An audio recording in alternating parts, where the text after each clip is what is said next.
Hello there viewers, get ready to join me in this informative video where we'll delve into the primary reason behind vertigo.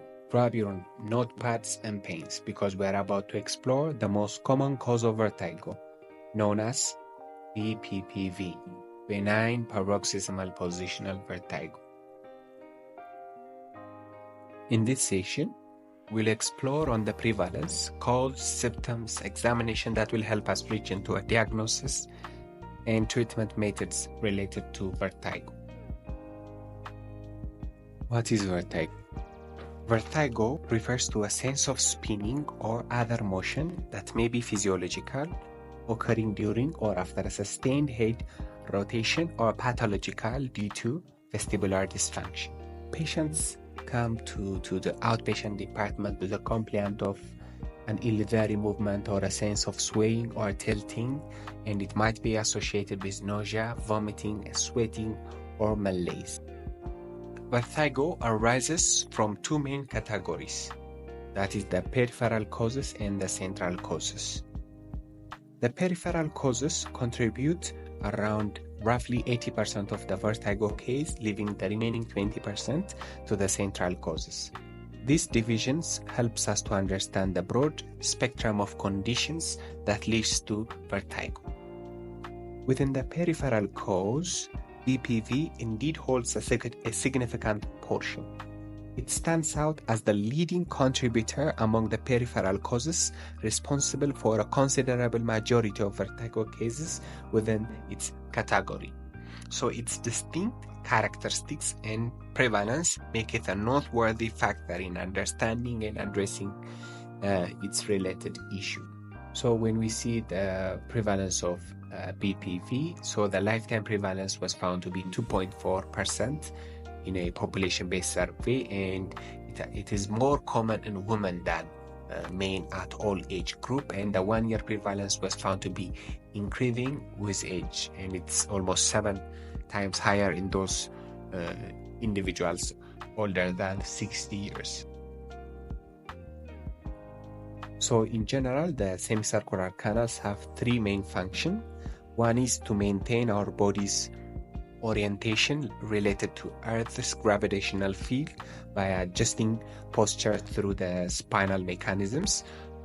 Again, we maintain the stability of the visual external world through the vestibular system influence on the motion of the eye, and finally it modulates the autonomic nervous system according to the body's position in space. For example, it maintains the body's perfusion when standing from a sleeping position. So in the semicircular canals, there is a unique fluid known as the endolymphatic fluid. Its content is highly potassium ions, making it unique. So it passes in a loop through the utricle, which is sealed by the cupula. So the cupula is flexible gelatinous mass which is attached to the ampulla, and sensory hair cells are embedded in the cupula. So flow of endolymphatic fluid within the canal deflects the cupula and bends the stereocilia of the hair cells, and subsequently the hair cells are depolarized. So in the vertical canals, endolymph movement towards the ampulla is more of inhibitory, and away from the ampulla is excitatory, and the reverse is true for the horizontal canals. So now we're about to see the pathogenesis of BPPV.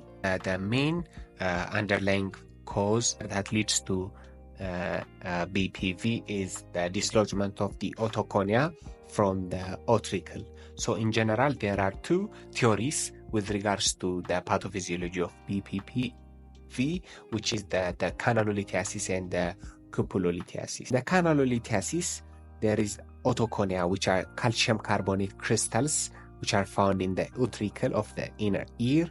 So these become dislodged, and thus the free-floating otoconia move within the canal. So most commonly it's the posterior canal. So this affects the movement of the endolymph.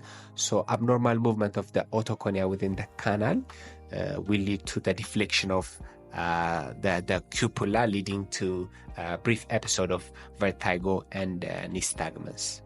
So the other theory is the cupulolithiasis. So in the cupulolithiasis, the difference is that the otoconia are directly attached to the cupula itself.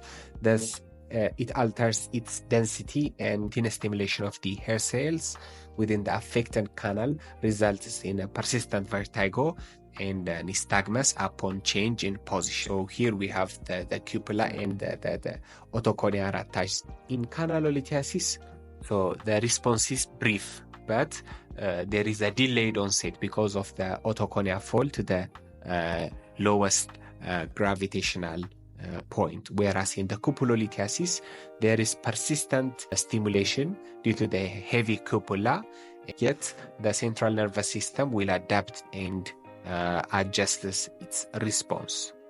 In general, in both the canalolithiasis and the cupulolithiasis, abnormal stimulation secondary to head position change, such as looking up or down or standing from a seated position or rolling in a bed, will stimulate endolymph and the impulse to the eighth cranial nerve and simulating movement and causing vertigo and nystagmus. We can summarize the pathogenesis. So there are underlying causes that predispose to the dislodgement of the otoconia.